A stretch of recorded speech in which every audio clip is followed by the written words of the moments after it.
Oui, Oui, oui, on on vous entend. entend. D'accord.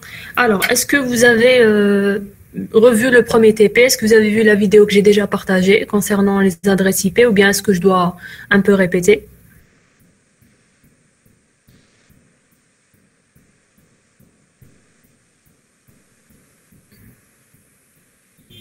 On l'a trouvé dans la chaîne YouTube. Enfin, je Est-ce parle que pour moi. est-ce que c'est tous qui l'ont vu, qui ont compris? Pourquoi? Parce que c'est très important. Si on comprend pas cette partie, on peut pas bien avancer dans le TP. Est-ce que vous voulez que je fasse un bref rappel? Oui, madame. D'accord. Alors, qu'est-ce qu'on a vu la dernière fois? Attendez, déjà que je dois partager l'écran.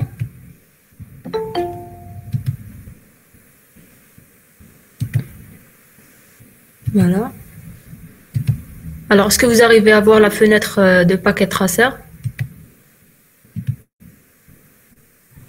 Oui. Voilà. Alors, qu'est-ce qu'on a vu la fois passée? De quoi est composé ce logiciel? Qu'est-ce qu'on peut y faire? Partie logique, physique, mode réel, simulation, insérer les différents équipements au niveau de l'écran. On a les équipements terminaux, les équipements d'interconnexion, comment insérer les câbles, etc. Donc, ça, je vais pas le revoir. Alors, la fois passée, on a travaillé sur un tout petit réseau. On a fait un réseau point à point. Donc, c'était relier deux PC entre eux. Donc, on a aussi vu quels sont les deux câbles qu'il faut utiliser. Pour des équipements qui sont de même niveau, on utilise un câble croisé. Contrairement à des équipements qui ne sont pas du même niveau, on utilise un câble droit. Donc, si je reprends la topologie du premier TP, on avait deux équipements reliés entre eux, deux terminaux. Donc, on peut utiliser soit ces PC-là, on peut utiliser ceux-là aussi. Donc, ça donne le même résultat. Voilà. Donc, pour les effacer, je fais ça. Voilà. Alors, maintenant, je vais insérer le câble. Comme j'ai dit la fois passée, on peut insérer le câble soit en le sélectionnant. Donc là, je sais que c'est un câble croisé. Et si je ne sais pas, j'utilise l'éclair pour qu'il me fournisse le câble le plus adéquat. Tout dépend les équipements que j'utilise. Regardez, si je fais un branchement entre les deux PC qui sont du niveau 16 selon le modèle OSI, ils font donc partie du même niveau. Donc, on utilise un câble croisé. Le câble croisé, c'est cette ligne-là qui est discontinue. Alors, pour pouvoir mettre en place ce réseau-là de manière à ce que les équipements puissent communiquer, je dois attribuer à chaque équipement une identité. Et cette identité-là, c'est l'adresse IP. Donc, une adresse IP, c'est un groupement de c'est quatre groupes de 8 bits. Donc, vous avez 8 bits, point 8 bits, point 8 bits, point 8 bits. Donc, le sens d'une adresse IP, il est en binaire, il n'est pas en décimal. Le décimal, c'est juste convertir ce qui est écrit en binaire en décimal pour pouvoir lire l'adresse IP de manière plus facile. Parce qu'on ne peut pas lire une série de 0 et 1. Donc, ce qu'il faut juste retenir, c'est que la partie décimale, que le côté décimal d'une adresse IP n'a pas réellement un sens. Ça va de 8 0 jusqu'à 8 1 pour chaque groupe. Donc, ça va de 0 à 255. Donc, on a une adresse IP, elle peut aller de 4 0 jusqu'à 4 fois 255. On a dit aussi qu'une adresse IP, elle est constituée de deux parties. Une partie réseau et une partie machine. Enfin, un identifiant réseau et un identifiant machine. L'identifiant réseau, il se situe tout à fait à gauche de l'adresse IP. Donc, ça sera les bits de poids fort. Et la partie machine, ça sera la partie qui est à droite, donc les bits de poids faible. Donc, la taille de cette partie, elle varie selon ce qu'on veut. Par exemple, on peut avoir une partie réseau de 8 bits. Donc, on aura les 8 premiers bits consacrés à la partie réseau. Les trois derniers octets, ils seront pour la partie machine. Donc, la partie réseau, c'est un identifiant pour une adresse IP réseau. Donc, quand on configure un réseau local comme celui-là, donc on a par exemple celui-là, on aura aussi, dans un autre cas, plusieurs équipements qui seront reliés entre eux. On le verra par la suite. On doit leur attribuer une adresse réseau, une adresse IP dont la partie réseau doit être identique. Donc, pour que deux PC puissent communiquer, ils doivent déjà être au sein d'un même réseau est relié de manière physique et aussi appartenir à un réseau logique identique. Donc, ils doivent avoir la même partie réseau. Pour la partie machine, elle servira à identifier les machines au sein de ce réseau logique. Donc, si la taille de la partie machine est grande, donc on aura plus d'équipements. Si par exemple j'ai les 3 derniers octets qui sont consacrés à la partie machine, je pourrais adresser plusieurs équipements. Je pourrais adresser, je pense, 2 à la puissance 24. Contrairement à une partie machine qui sera égale à 8 bits. Donc, si je prends uniquement les 8 bits qui sont à la fin, j'aurai uniquement la possibilité d'adresser 2 à la puissance 8 machines. Donc, ça, c'est pour les adresses IP pour les machines. Donc, on a aussi la première adresse, une adresse réseau. C'est une adresse dont la partie machine elle est égale à 0. Donc, pour identifier un réseau de manière logique, on met la partie machine égale à 0. Donc, une adresse IP où la partie machine elle est égale à 0, c'est pas une adresse qu'on peut attribuer à une machine. Si on a aussi une partie machine qui est égale à 1, d'un point de vue binaire, c'est-à-dire tous les bits au niveau de la partie machine sont égales à 1, on appelle cette adresse de diffusion. Une adresse de diffusion, c'est une adresse qui permet de communiquer avec tous les PC figurant au sein du même réseau logique. C'est-à-dire que si j'ai plusieurs PC au niveau du LAN qui ont la même adresse réseau, ils ont bien sûr une partie machine qui sera distincte pour pouvoir identifier chacun d'entre eux au sein de ce réseau. Si je veux leur envoyer à tous une donnée, j'utiliserai l'adresse de diffusion. Je mettrai la partie machine à 1, donc je mettrai tous les bits de la partie machine à 1, et si j'envoie ce paquet vers cette adresse de destination, ce sera tous les PC de ce réseau logique qui vont recevoir l'information. Donc, une adresse de diffusion, c'est aussi une adresse qu'on ne peut pas attribuer à une machine. Donc, comme si j'utilise l'exemple de tout à l'heure, si j'ai une partie machine égale à 8 bits, donc je pourrais adresser 2 à la puissance 8 moins 2. Moins 2, pourquoi? Parce que j'élimine l'adresse où la partie machine elle est égale à 0 et j'élimine l'adresse où la partie machine elle est égale à 1. Donc, j'irai de 7,0 avec 1 jusqu'à 7,1 avec 1,0 à la fin. Donc, donc en décimale, ça va aller de 1 à 254. Donc, j'aurai 7 plages d'adresse pour pouvoir adresser les machines au sein du réseau. Maintenant, pour pouvoir faire la différence entre la partie réseau et la partie machine, j'utilise une adresse IP assez spécifique qu'on appelle le masque. Donc, le masque, c'est un délimiteur pour la partie réseau et pour la partie machine. Donc, pour la partie réseau, on mettra des 1. Pour la partie machine, on mettra des 0. Dans l'exemple que j'ai cité, par exemple, si j'ai une adresse IP réseau 192.168.1.0, veut dire que la partie machine, elle est égale à 192.168.1 et la partie machine, ça sera le dernier octet qui est à droite.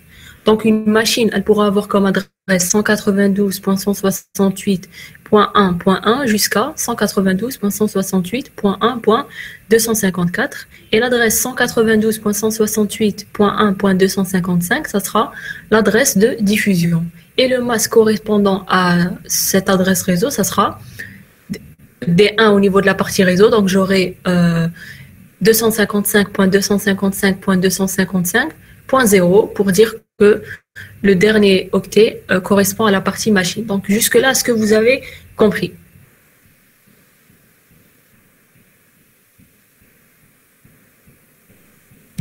Vous pouvez poser vos questions. Hein.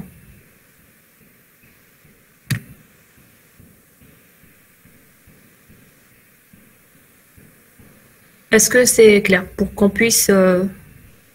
Non, le masque n'est pas toujours le même parce que tout dépend de la partie réseau, sa taille. Donc, si elle a une taille, par exemple, uniquement de 8 bits, si on a uniquement une partie réseau sur 8 bits, ça sera 255.0.0.0. Vous voyez? Si on a une partie réseau sur 16 bits, on aura 255.255.0.0. On peut avoir aussi, par exemple, une partie réseau sur, disons, 17 bits. 17 bits, ça va donner 255, ça sera les 8 premiers bits. Après 255, ça sera le second groupe des 8 bits. Donc, on a là 16 bits qui sont en 1. Et on aura aussi un dernier 1. Avec le dernier 1, ça sera Donc, ça sera 255.255.128.0. Donc, le 128 index, c'est 1 avec 7 zéros derrière. Donc, quand on convertit ça en décimal, ça donne 128. Vous voyez? Donc, le sens d'une adresse IP, d'un masque, d'une adresse réseau de diffusion, ça prend son sens uniquement en binaire. Donc, le décimal, c'est juste transcrire ce qui est en binaire pour pouvoir le lire. Parce qu'un être humain, on lui facilite plus la tâche en lisant un chiffre en décimal qu'en binaire. C'est tout. OK? Donc, s'il y a aussi des questions. Vous verrez, je pense ça aussi en cours. Mais juste, il faut introduire ça en TP pour qu'on puisse avancer.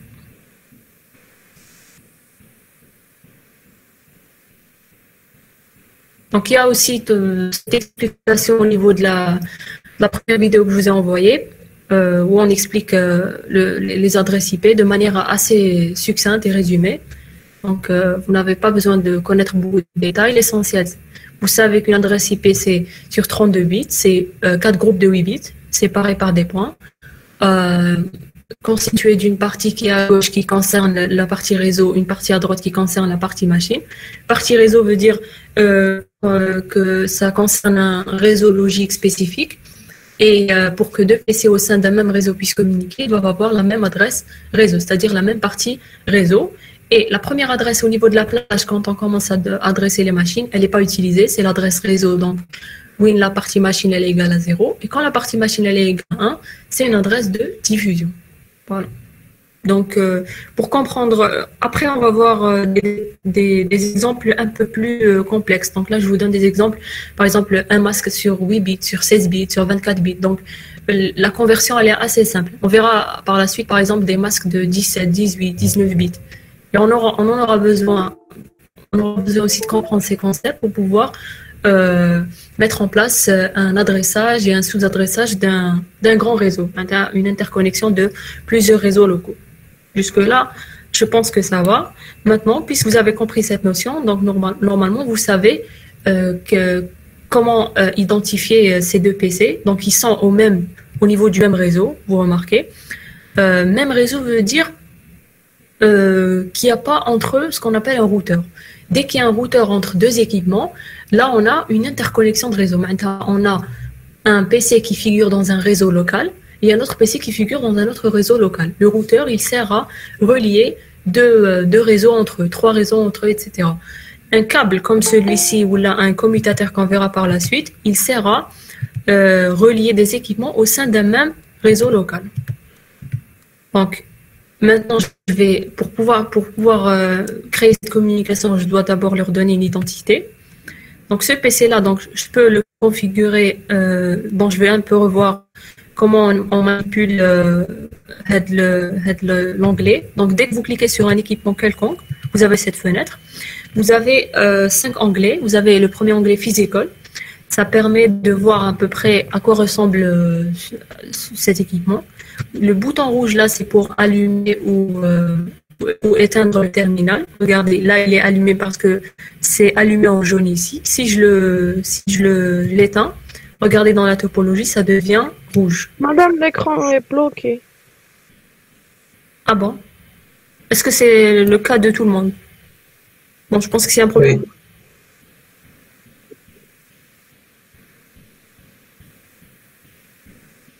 Sinon, je vais partager l'écran en entier. C'est ce qui a créé. Quand j'ai partagé la fenêtre, ça a créé un problème. L'écran. Ok. Alors, où est-ce qu'on va?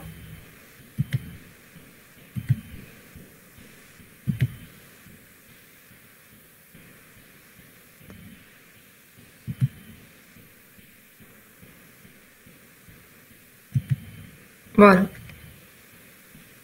Sélectionner. Voilà. Alors là, est-ce que vous arrivez à voir? D'accord, ça ne bloque pas? Oui, madame. Très bien. Alors, la fenêtre apparaît quand je clique sur un équipement quelconque. Donc, chaque équipement a un certain attribut, etc. Donc, pour les terminaux, généralement, PC, laptop, dans le serveur, il aura un peu plus de de config, car on peut par exemple mettre en place allumer des services, par exemple héberger un site web, etc. Ça on le verra par la suite. Pour un PC, vous avez premier onglet Physical ici. Vous avez, vous voyez à quoi ressemble à peu près cet équipement. Là, il y a le bouton rouge, ça sert à allumer, à éteindre l'équipement. Là, je l'ai allumé, regardez, ça rebascule vers vert pour dire qu'il y a connectivité. Les deux équipements sont allumés. Il suffit qu'un équipement soit éteint pour que les deux extrémités basculent vers le rouge. Alors, l'éteindre va servir à changer la carte réseau. Regardez, voici la carte réseau, voici le connecteur. Par défaut, c'est un connecteur RJ45, regardez. Je peux l'enlever. Voilà, regardez. Et je peux insérer un autre type de connecteur. Par exemple, là, on a la fibre optique, on a le sans fil. Je l'insère. Pour qu'elle marche, je dois réallumer le PC. Pour l'enlever, je dois l'éteindre et l'enlever. Et dans notre cas, on va mettre un câble RJ45. Alors, RJ45, c'est pas là. Il faut juste lire la description.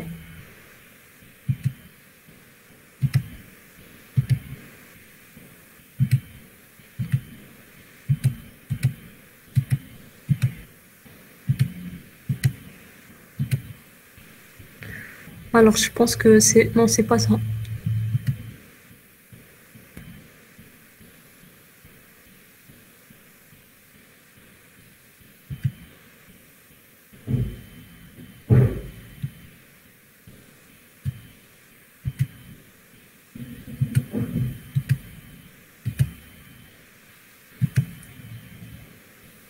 Alors, je pense que c'est ça.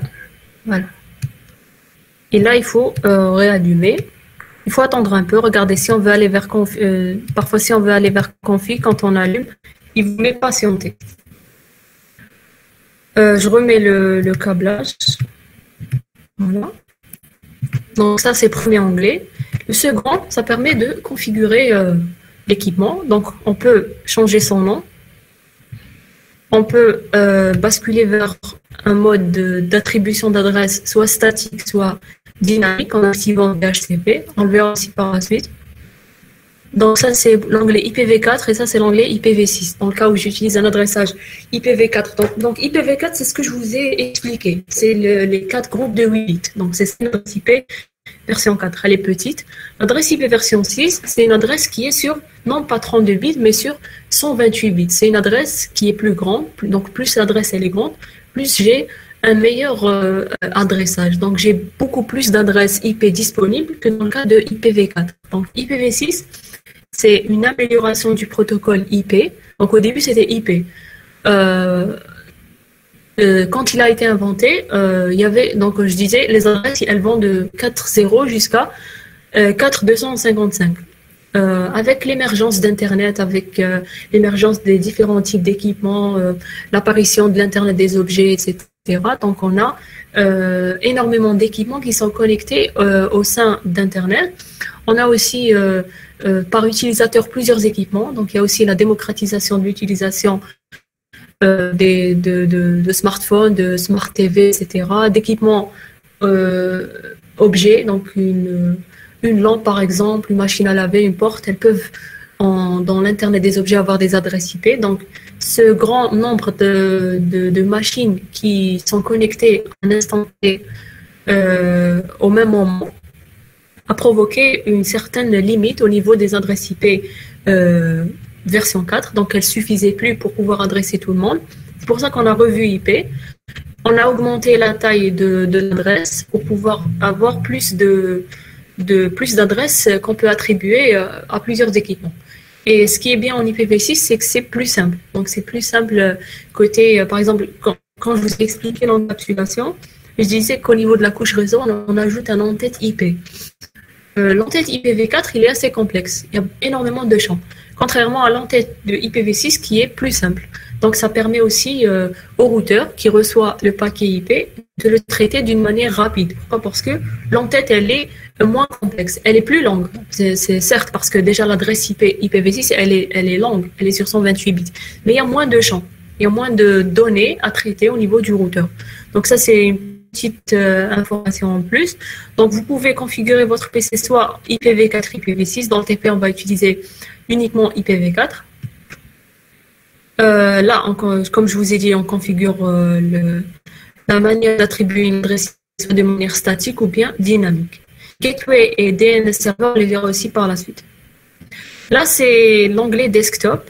Là, on peut faire énormément de configurations. On ne les verra pas tous, malheureusement, mais on verra les plus importantes. On a IP configuration. Dans IP configuration, on peut saisir l'adresse IP du terminal, le masque, la passerelle par défaut, on la verra aussi par la suite. Pour l'instant, on la laisse vide. Et le serveur DNS. On a la partie IPv4 et là la partie IPv6, donc c'est la même chose. On ferme cette fenêtre. On a aussi terminal. Hada, il va nous servir à configurer un équipement. On utilise le câble console, on le verra après. Et commande prompt, c'est le config terminal du PC. On peut saisir des commandes. Par exemple, là, on est au niveau du disque C du PC. On peut saisir, par exemple, la commande ipconfig / all pour avoir la configuration réseau du PC. Pour l'instant, on n'a rien. On a uniquement ce qu'on appelle l'adresse physique, l'adresse MAC. Ça aussi, on verra par la suite. Donc, l'adresse MAC, comme j'ai dit, la fois passée, c'est une adresse non pas physique, mais physique. Elle est unicommande. C'est l'identifiant de la carte réseau de l'équipement. Et elle a aussi un certain format. Donc, il y a la partie à droite, c'est la partie constructeur. Et la partie à gauche, c'est la partie machine. Constructeur, chaque constructeur, il a un certain identifiant. À chaque fois qu'il produit de nouveaux terminaux qui ont des cartes réseau, il leur fournit une adresse en utilisant la plage pour la partie machine. À chaque fois qu'il produit un équipement, il ajoute à cette plage. Voilà. Donc là aussi, on peut